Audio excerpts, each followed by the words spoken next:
मैं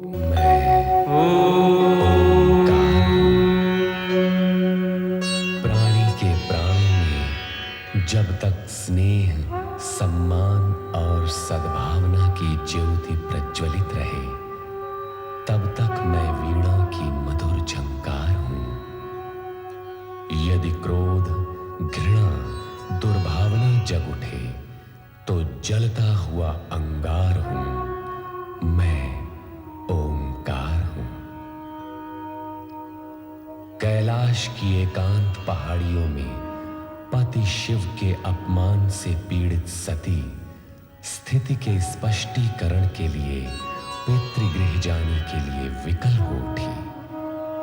शिव जी आज्ञा न देना चाहते हुए भी सती के निश्चय को देख नंदी, भृंगी एवं शिवगण को उनके साथ पितृगृह भेज देते हैं। वहां उन्हें देख पिता दक्ष की क्रोधाग्नि भड़क उठती है। सती, तुम यज्ञ का अमूल्य समय व्यर्थ ही नष्ट कर रही हो। हम तुमसे कितनी बार कह चुके हैं कि तुम्हारे पति वेद विरोधी, अमंगलकारी और अपावन है, इसलिए हमने उसे इस यज्ञ से बहिष्कृत कर दिया है। एक ही बात को बार बार दोहराकर हमारे क्रोध की अग्नि को प्रज्वलित न करो। या तो चुपचाप यज्ञ में भाग लो, अन्यथा चले जाओ यहां से, चले जाओ। दक्ष प्रजापति, आप मेरे पिता हैं। तनिक इतना तो सोचिए कि अपने पति के अपमान का परिमार्जन न कर पाने पर आपकी ये पुत्री शिव को क्या मुंह दिखाएगी? क्या मैं कैलाश लौटकर शिव से ये कहूंगी कि मैं आपकी निंदा सुनने वहां गई थी? शिव निंदा सुनने वाला भी शिव निंदा करने के समान नरक का पात्र होता है। तो जहां जाना है चली जाओ, तुम्हें रोका किसने है? किंतु एक बात अच्छी तरह समझ लो सती, जिस शिव ने हमारा सरासर अपमान किया है, उसी शिव से अपने अपमान का प्रतिशोध लेने के लिए हमने इस महायज्ञ का आयोजन किया है। और सुनना है तो सुनो, अब शिव मेरे लिए सदा सदा के लिए बहिष्कृत है। वो भूतनाथ, शमशान में पड़े रहने वाला अघोरी, नंग धड़ंग अवधूत,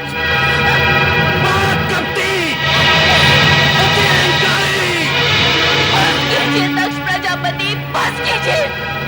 मैं पति निंदा नहीं सुन सकती, नहीं सुन सकती। मैं पति निंदा नहीं सुन सकती, मैं पति निंदा नहीं सुन सकती, नहीं सुन सकती, नहीं सुन सकती।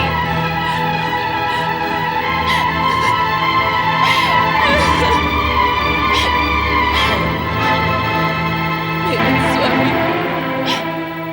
आपने मुझे न आने के लिए कितना समझाया, किंतु मैं मूढ़मती केवल पिता को दो बातें सुनाने के लोभ में यहाँ चली आई। उस समय मैंने ये न सोचा कि यदि मुझे पति के विषय में अपशब्द सुनने पड़ गए तो अब तो मैं अपने स्वामी को अपना मुंह भी नहीं दिखा सकती।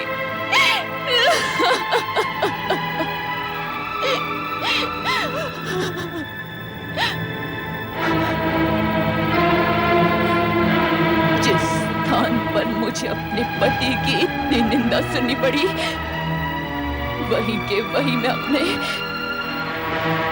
इस देह का त्याग कर दूंगी।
ये दुर्दशा तुम अकेले लौट आए। देवी सती कहाँ है? देवी सती कहाँ है? देवी सती कहाँ है? यज्ञ में दक्ष ने आपका अपमान किया, आपकी निंदा की। ये सुनकर माता सती ने ये कहा कि उनको जीवित रहने का कोई अधिकार नहीं, और ये कहा कि आपको अपना मुख दिखलाने का भी कोई अधिकार नहीं। और ये कहते कहते आत्मदाह कर लिया। नहीं, नहीं, नहीं!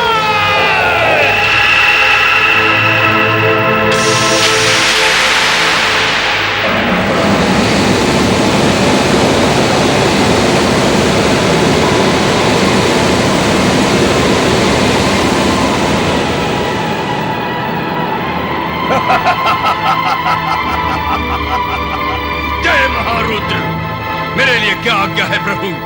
वीरभद्र, दक्ष का अहंकार हमारा विरोध है, और हमारा विरोध उसका विनाश। जो आज्ञा प्रभु। जाओ उस यज्ञ को भ्रष्ट कर डालो, और जो भी तुम्हारा विरोध करे उसे भी भस्म करने में संकोच न करना।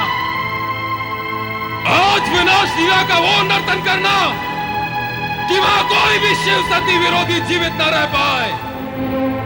जाओ! ऐसा ही होगा प्रभु। जय महारुद्र।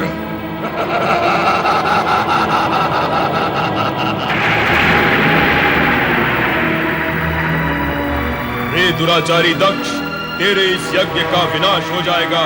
तुझ पर दुर्भाग्य और विपत्तियों का आक्रमण होगा, और उससे तेरी रक्षा करने का किसी ने प्रयत्न भी किया तो उसका अंत निश्चित है। कुछ ही समय में यहाँ विनाश का तांडव होने वाला है। विनाश का तांडव होने वाला है। विनाश का तांडव होने वाला है।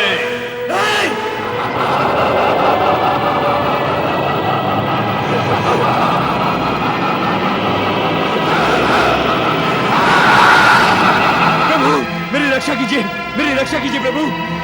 दक्ष, शिव की निंदा और उपेक्षा करके तुमने वो दंडनीय अपराध किया है जिससे तुम्हें कोई नहीं बचा सकता, स्वयं मैं भी नहीं। तुम्हारा उद्धार हो सकता है तो चराचरपति शिव के हाथ हो। प्रभु, प्रभु,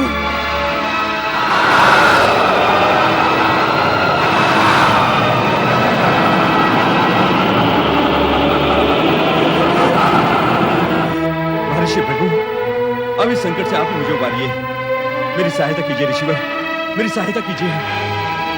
अपहताः शूराः रक्षांसि वेदी सदा।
तेरा अंत कर देता हूं।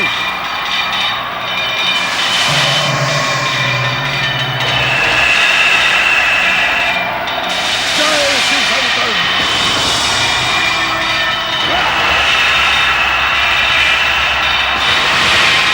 दक्ष प्रजापति से टक्कर। हाँ।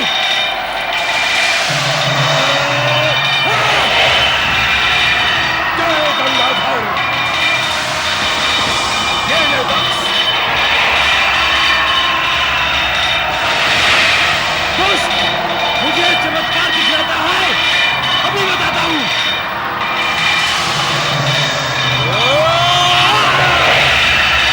जय भूतनाथ। अब बच सकता है तो बच।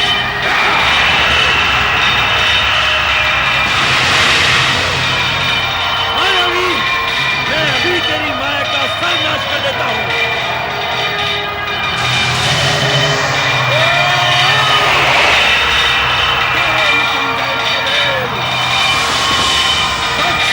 संभाल अपने आप को।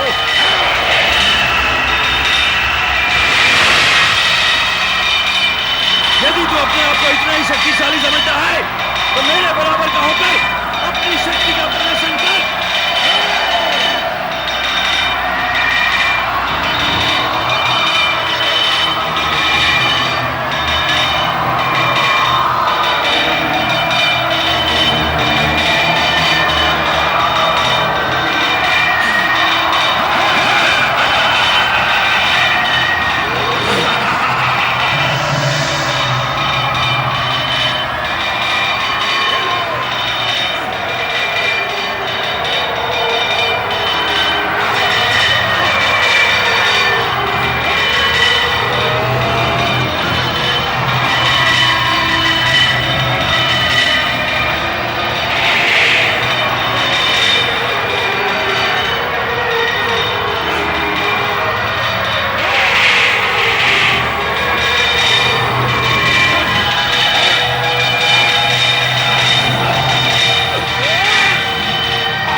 स्वामी की मृत्यु नहीं हो सकती।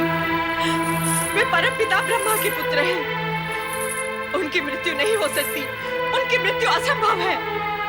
तुम्हारा कथन मिथ्या है, मिथ्या। नहीं महारानी, ये सत्य है। प्रजापति महाराज दक्ष अब इस संसार में नहीं रहे। क्या